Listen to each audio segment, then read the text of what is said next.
আসসালামু আলাইকুম। আমাদের ভোলা জেলার আমরা খাদ্যের স্বয়ংসম্পন্ন, খাদ্যের অস্তিত্ব। আমরা সবসময় ভোলা জেলা অবহেলিত। আজকে আমরা লক্ষ্য করেছি যেমন আমরা গ্যাসের দিক থেকে প্রাকৃতিক সম্পদ গ্যাস, এই ব্যাপারে আমরা সমৃদ্ধ। আমরা গ্যাসের উপরে ভাবতেছি, কিন্তু এখন পর্যন্ত গ্যাস আমাদের প্রতিটি ঘরে ঘরে আমরা গ্যাস পৌঁছতে পারি না। বাংলাদেশের সবাই গ্যাস দিয়ে তারা তাদের দৈনন্দিন কাজ করছে, কিন্তু আমাদের ঘোড়ায় এত গ্যাস থাকা সত্ত্বেও আমাদের ঘোড়ার মানুষ একদম ইচ্ছা থেকে আপনার চট্টগ্রাম পর্যন্ত গ্যাস প্রতিটি বাড়িতে যাওয়ার কথা, এখন পর্যন্ত সেই গ্যাস আমরা বাড়িতে পৌঁছতে পারি না। ভোলা বরিশালের সেতু, এই সেতু অত্যন্ত গুরুত্বপূর্ণ। বিভাগের সাথে আমাদের ভোলা জেলার কানেক্টিং রোড, এটা খুবই গুরুত্বপূর্ণ, সেটা সবাই জানে, আমরা সবাই জানি। আজ পর্যন্ত ভোলা বরিশাল সেতু স্থাপন করা হয় নাই, নির্মাণ করা হয় নাই। ভোলার শিক্ষাগত শিক্ষার দিক থেকে খুবই অনগ্রসর, চারিদিকে নদী। তারপরেও আমরা বিভিন্ন সংগ্রাম করে আমাদের ছাত্রছাত্রীরা পড়াশোনা করে বাংলাদেশে এবং দেশে বিদেশে বিভিন্ন জায়গায় উচ্চশিক্ষা অর্জন করছে, কিন্তু সকলের পক্ষে ভোলা থেকে ঢাকা এসে অথবা বিদেশে তাদের পড়াশোনা করা অনেকের পক্ষে সম্ভব হয় না। সুতরাং আমাদের ভোলা একটি মেডিকেল কলেজ দাবি অত্যন্ত যুক্তিসঙ্গত।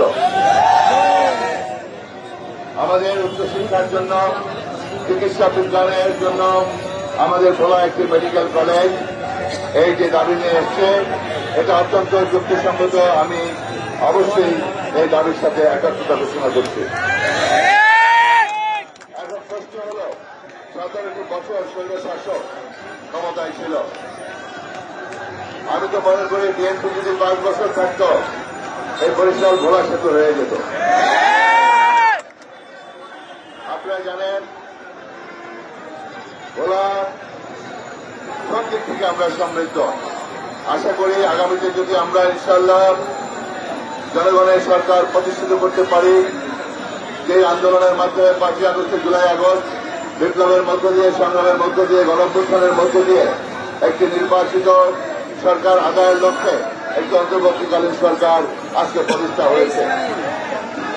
আমরা অবশ্যই দাবি করব তাদের কাছে যাতে অবিলম্বে এই কার্যক্রমগুলো শুরু হয়।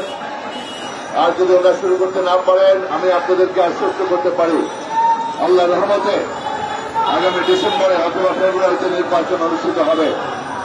সেই নির্বাচনে আমরা ইনশাআল্লাহ যদি সংখ্যাগরিষ্ঠতা পাই আপনাদের সহযোগিতা নিয়ে, আমি আমাদের প্রিয় নেতা ভারপ্রাপ্ত চেয়ারম্যান জনাব তারেক রহমানের পক্ষ থেকে আপনাদেরকে আশ্বস্ত করছি, ভোলা বরিশাল সেতু নির্মাণ হবে ইনশাআল্লাহ।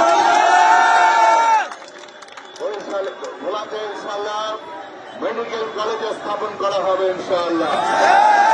আমি আশ্বস্ত করছি এই গ্যাস সমৃদ্ধ করার জন্য সেখানে শিল্প বিপ্লবের দরকার, শিল্পায়নের দরকার। পর্যাপ্ত জমি রয়েছে।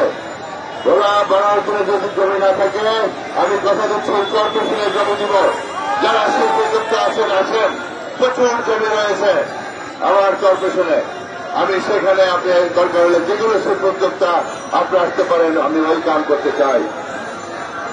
আমরা চাই শিল্পায়ন হোক, বেকার সমস্যার সমাধান হোক, ইপিজেড হোক, এবং আমরা ভোলায় এই জুলাই আগস্ট আন্দোলনেও আমরা অসংখ্য সাথী বন্ধুদেরকে আমরা হারিয়েছি, আত্মাহত দিয়েছে। সুতরাং আমরা ভোলা আন্দোলন সংগ্রামে পিছিয়ে নেই।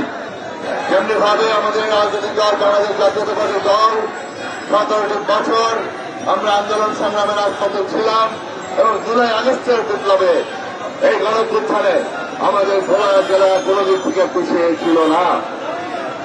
আমরা অনেক আত্মাহত দিয়েছি, অনেক ভাই পঙ্গু হয়েছে, অনেকের চোখ নষ্ট হয়েছে, অনেকে জীবন দিয়েছে। তাই আমরা কেন দেশমূলক আচরণ আমরা বরদাস্ত করব না। ওরা যে আমাদের চাহিদা, সেই চাহিদা পূরণ করবেন বর্তমান সরকারি সরকার, তাদেরকে উদ্যোগ নেওয়ার আহ্বান জানাচ্ছি এবং পাশাপাশি আপনাদের যে কোনো দলে দেওয়ার পাশে ইনশাআল্লাহ আমরা থাকবো। সেই প্রতিশ্রুতি দিয়ে আপনাদের সবাইকে আমাকে সালাম জানিয়ে আমি আমার বক্তব্য শেষ করছি। আল্লাহ হাফেজ।